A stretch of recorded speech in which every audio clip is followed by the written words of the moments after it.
Are you a fan of scary movies? The Paramount Theater is back with their Panic at the Paramount program, very fun to say, and the selections are sure to be spooky. Stephen Janice, Paramount's Director of Film Programming, who chooses everything, so all pressure on him, is here to tell us more. Stephen, good morning. Hey, good morning.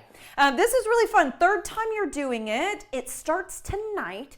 Talk to me a little bit about the idea behind it and how long we have to enjoy these classics. Yeah, so it's sort of a spin-off of our summer classic film series, which we just wrapped the 50th year of, and people are always coming up to me during that and saying, like, please show scary movies in October, because there's just, for fans of scary movies, something special about watching it in the Halloween season. So we started this series 3 years ago to sort of honor that, and it's picked up really quite a bit over the years. Very dedicated horror film fans out there. Oh yeah.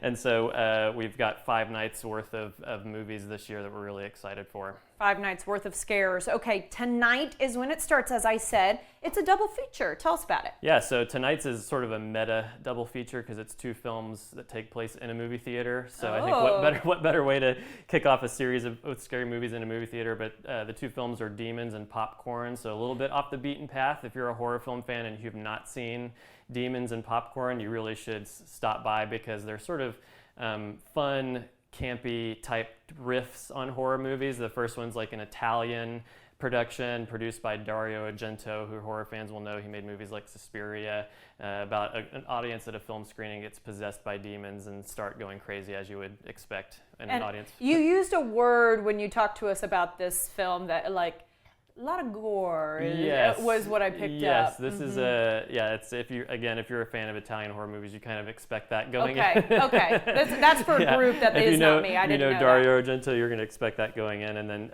Popcorn is about a group of students, film students, who host like a horror film festival, and they show kind of a cursed short film, and the maker of that film is maybe back from the dead stalking them at this film festival. So again, it's like a fun way to, in our 109-year-old haunted movie palace, to kick off this series with 2 movies that take place in movie theaters. The inception of, kind of meta, as you said. All right, talk to me about what's on deck for Thursday. That's exciting. So Thursday is kind of the traditional, I think these are 2 movies anyone will recognize, but it's Rosemary's Baby.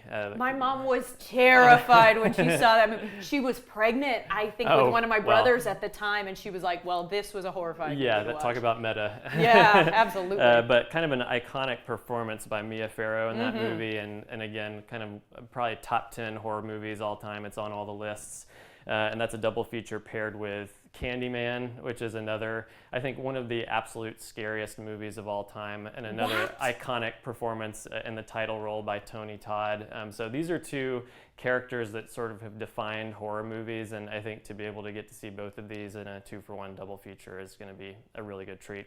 Okay, well, and I think it's really something to enjoy being scared. So that's not me, but Candyman, it's not even on my radar. You think that's one of the scariest movies of all time? Oh, absolutely. Anyone who's ever seen it, it's one of those. It's from the '90s, and I think any of us who grew up in the '90s, like urban legends and myths were a big thing. You know, spreading rumors at school about scary stories were a big thing, and this movie really plays into that and the myth around Candyman and how you summon him and that sort of thing. And so it's a good one. It's a creepy one for sure. Giving me chills thinking about it. Okay, there's a Fun Ones marathon on Saturday. Tell us about that. Yeah, so this is leaning into, as weirdly enough, the more lighthearted side of horror, but these are all sequels from sort of the classic horror franchises that we would argue are even more fun to watch than the original ones. So we're showing Halloween 3, Season of the Witch, which ironically is a Halloween movie that doesn't have Michael Myers in it. For this one movie only, they're like, what if we shift in a completely different direction, and it's sort of about cursed Halloween masks. So it has a very sort of Are You Afraid of the Dark, goosebumpsy feel, but for adults. Oh, now you're talking about my childhood for sure. The one thing I do know about Halloween is that Mike Myers mask was actually a William Shatner mask. Correct. Right? Yes. That had been painted so white. Iconic slasher Michael Myers, who, again, not in this movie, and that kind of threw a lot of people off, but I think that's one of the most fun things about it.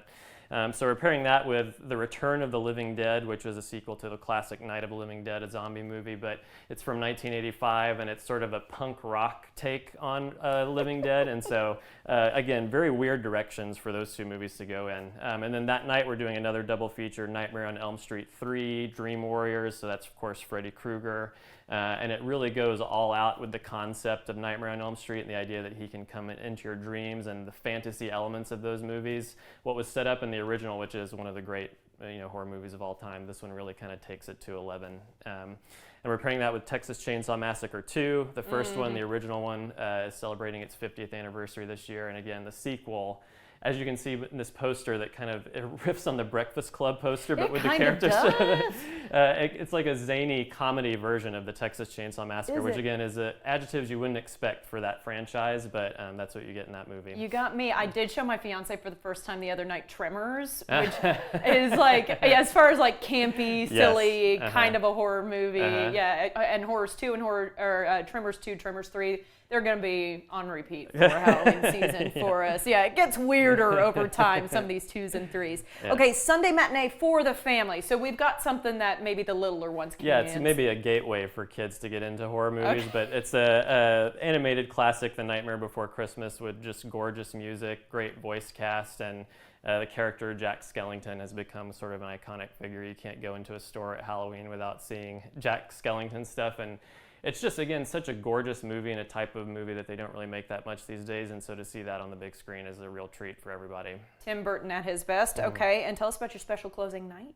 Yeah, so we're excited to have our friend Robert Rodriguez, the great Austin filmmaker. He's going to be showing his own 35mm print, so on actual film, from Dusk Till Dawn, the movie he made with George Clooney and Quentin Tarantino, a sort of vampire western. And he's going to be joined by Greg Nicotero, who's another sort of horror Mount Rushmore name people recognize, but he did all the makeup effects, so he's like a legendary makeup effects artist. He's created a lot of the looks for some of the most iconic characters. He did the Walking Dead show. So he'll be there. They'll both be there to talk about making that movie, and then they're going to present a mystery second film afterward that you'll have to come to the event and find out what it's going to be. Oh, that's so exciting. So many fun, spooky things happening at the Paramount Theater. We appreciate your time and great choices, Stephen. Oh, congratulations. Thank you. All right, guys. Check out austintheater.org to see the full lineup of films. Boy, they're going to be busy. And grab your tickets for Panic at the Paramount. Stay with us. We'll be right back.